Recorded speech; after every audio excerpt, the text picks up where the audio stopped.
So this first section we're going to talk about is called rights delegation. When we think of rights delegation, we're talking about being able to delegate rights, administrative rights. We're not talking about file stuff yet. That's later today, hopefully, time permits. We're just looking at administrative rights.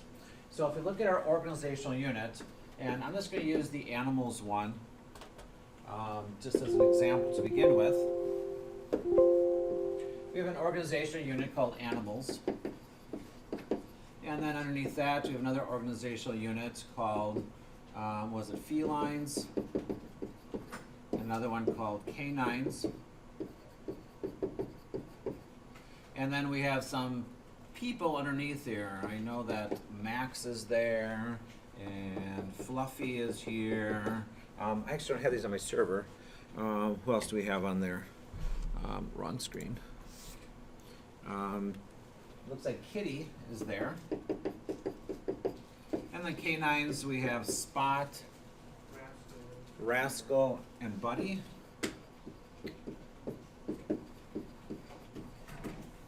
Something like that, right? Okay. So, well, we've done one group. We have a group over here called King of the Jungle. And we've assigned, I think, Max to King of the Jungle, to that group, a member of that group. Right, so that's kind of what the configuration we have right now. And then we have a felines group. So we have a complete felines group, and we have a complete canines group as well. So that's kind of the configuration that you should have laid out. And just everybody from here is in there, and everybody from there is in there. So 3 groups going on, I believe. Now, that's a lot of people to take care of, a lot of animals to take care of. It's just like, being king of the jungle is like really hard, and I don't take care of all these user accounts. So you might want to delegate some responsibility. A good manager delegates things. The president company doesn't fill out purchase orders and clean the bathrooms and do the actual manufacturing. It's I'm going to delegate the different work to different areas. So that's what we want to do today is delegate that work. And we delegate that group, that right, by going to the organizational unit, and I'll show this to you, actually on the server. But you go to the organizational unit, and the option is to delegate. What's the actual term? Make sure I get the right term. I think it's delegate control. So if I go to Tools, Active Directory Users and Computers, and I can put this on your screen. So now if I go to Accounting, if I right-click on it, it's Delegate Control. That's the term it's called. So I'm using Delegate Control to delegate control to that area. Now, when you're delegating control, you can delegate control to one of 2 objects, either a user or a group. What would we prefer to do, users or groups? Why? People change positions, it's easier, I can move them in and out, I don't have to go to the delegate control sequence, all that kind of stuff. All I have to do is you're in that role or you're not in that role, pulling in and out very easily. So let's just dedicate somebody in the feline world to be the feline manager, say. Who should we choose? Fluffy. Okay, so this is the feline, what would you call it? Feline admin. We'll do that. So we're going to make a group called feline admin, and we're going to put Fluffy in there. And then we're going to make a canine admin. Who should we make over there?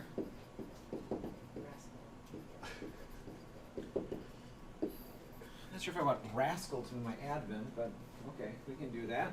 Not sure what he's going to do then. So then we have Rascal being able to add to that. So one thing we always work with any kinds of rights, this included, we work with what's called an access control list. An access control list says who can do what.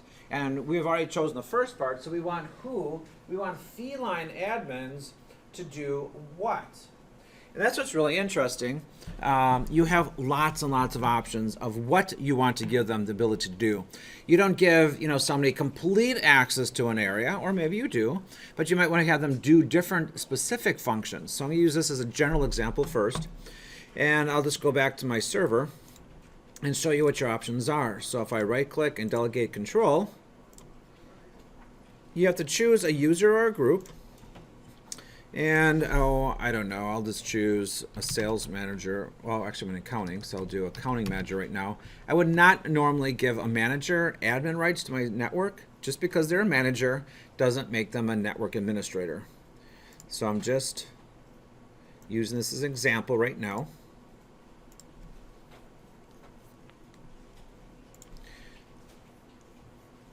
So I want to put accounting managers to be able to, now don't do this to accounting, I'm just using this as an example.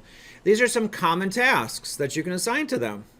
So one thing is create, delete, and manage users. So thinking back to the whole, let me bring the feline thing back up here. What do you want Rascal to do? Do you want him to create and delete people, or do you want him to do more or less?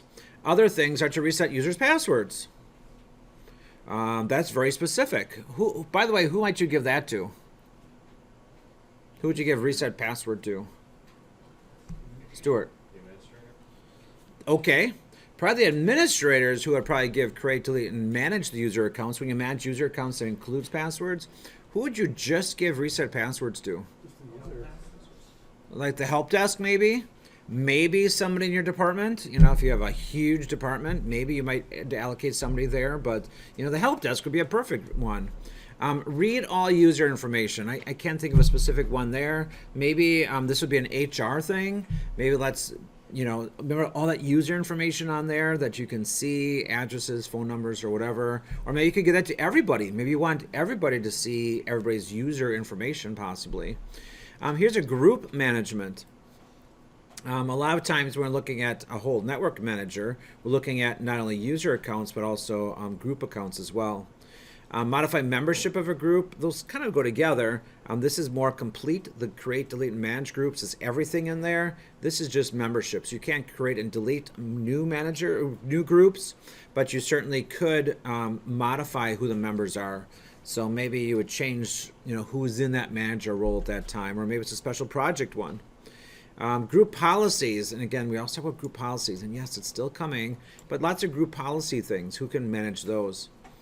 And those are the ones that we'd probably be primarily working with. So let's just say in this example, though, that we kind of want, these admins to sort of take care of everything in their area. So we would choose to create, delete, and manage users, and create and delete and manage groups. Now I'm not going to actually do it because this is for accounting, but that's what I'd probably end up doing for my canine area. For the feline area as well, I would then make the feline admin a delegate control to the feline's organizational unit to the feline admin, give them those two rights again, working with users and groups, and then that's what they would have. Is there anything else that you can see that I might do? Who manages the whole thing right now? What is? Talking about the user? Or the Yeah. Who's going to have access to all of this right now? King of the jungle. Really? Where? I don't know. Where's that assigned? Yeah. Nowhere. And that's what I'm trying to get across too, is like, just because I create a group called King of the Jungle, or just because you created a group called Senior Network Administrator or Network Admin, or you create somebody help desk, that doesn't mean they can do anything. And that's what we're going to start doing now, is we're going to give those groups rights to do different things. So in fact, you would have to go all the way to the top, and you would have to delegate King of the Jungle those rights to be able to read, write, manage, delete users, and to create, delete, and manage groups as well. And you'd ultimately give them more rights later on, because you want them to be full admins potentially. See, when you go to user and you right click on it, it doesn't. Excellent observation. So if I go to the users, I have no delegate rights. delegated rights only happen at an organizational unit. Okay. So think back again. What doesn't that include then?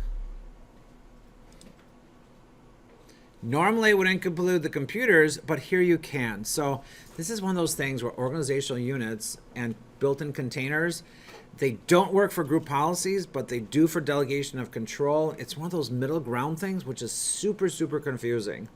Even later on when we work with, foreign security principles, well, that's not the one. Managed service accounts. You normally shouldn't be able to delete built-in containers. That one you can. So it's kind of a mismatch. It's kind of like some things are there and some things aren't there. So we cannot apply group policies to computers container, but we can in fact delegate control. Think about other delegate control things. Let me just show you something else. Let's see here. Let's just add somebody in here just to show. Doesn't matter who I choose.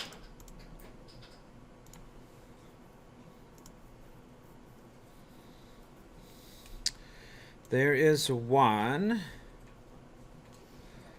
that they must have changed it.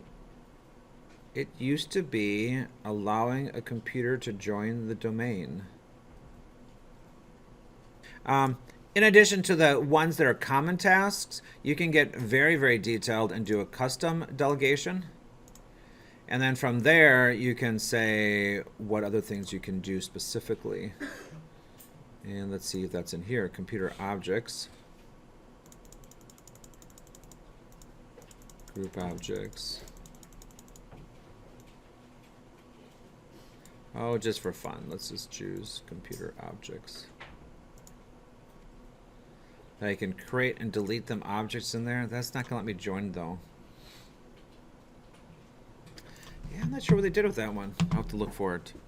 But those are some common tasks that you could work with. So right now, I would like you to work with the animal kingdom and basically do this. So you should have animals, felines, canines already with the users. You already should have king of the jungle and felines and canines. But you want to create two new groups, one called feline admin, one called canine admin, and then delegate the proper rights to the animals container, the felines container, and the canines container. So we're going to go ahead and test it now that we should have everything configured. We're going to go ahead and log into our Windows 10. I'm going to switch it to another user because we know obviously administrator has access to everything. We're going to try Max first of all. So I'm going to log in as Max. By the way, what I've been doing lately is when I create the user and it says, the password must be changed the next time the person logs in. That's definitely what you want to do in industry. I got rid of that and I said the password never expires. That way I'm not trying to keep track of which password is where. So you can go as admin, you can go change the ones you've already created. So I'm logging as Max. And I'm going to be logging in and using remote server administration tool. Max, even though I have delegated authority to him to use Active Directory, normal users, and Max is still considered a normal user, no normal user can log into domain controllers. Only administrators can log into domain controllers. Our file server is different because it's not a domain controller, so we'll have to log into that later on. So now I am Max. And I want to run server admin manager. And in fact, I'm going to pin this to my taskbar. I did that underneath the administrator account. It's not here because it's a different profile. So every user is a different profile. So now, every time Max logs in, he's going to have server manager. And I need to add my servers to the list. And I'm mainly concerned about DC1. Because that's really I may not be able to do it from there, but I should still be able to use users and computers. Yeah, it's not going to get a refresh because you're not given access to the computers to actually see the refresh, but you are able to still access the domain under tools, users, and computers. So don't worry about the red mark. It just means that you don't have access to the servers. You're given access to the animal organizational unit. The servers aren't part of that organizational unit. So now Well, let's just try something. So I'm Max. So let's go to accounting and see if I can make a new user. Should I be able to? No, not in accounting, because Max is the animal delegate, and so I shouldn't have any rights. In fact, I don't see any new here, and if you look up on top, these are grayed out. So I can't create new organizational units, groups, or users. Okay, so let's switch down to animals. Oh, and suddenly they become available. So you can see that you have those rights where you are delegating those rights to. So now, let's just see if I can make a new user here. And I'll just go through the whole just test thing.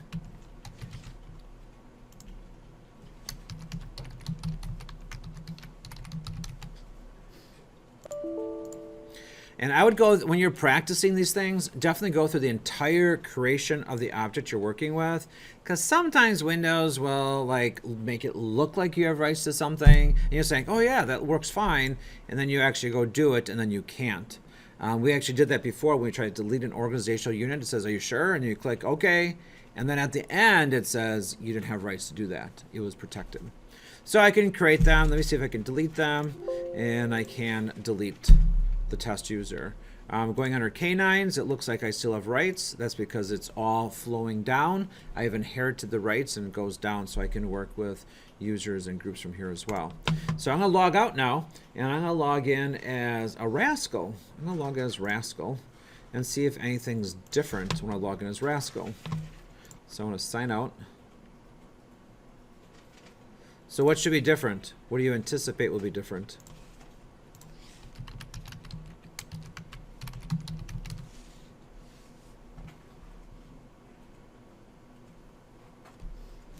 Well, I'm thinking that Rascal shouldn't have rights to the canine, to the feline area. I just gave Rascal the access to the canine area. So we'll check those and see if that works right. But it creates new profile.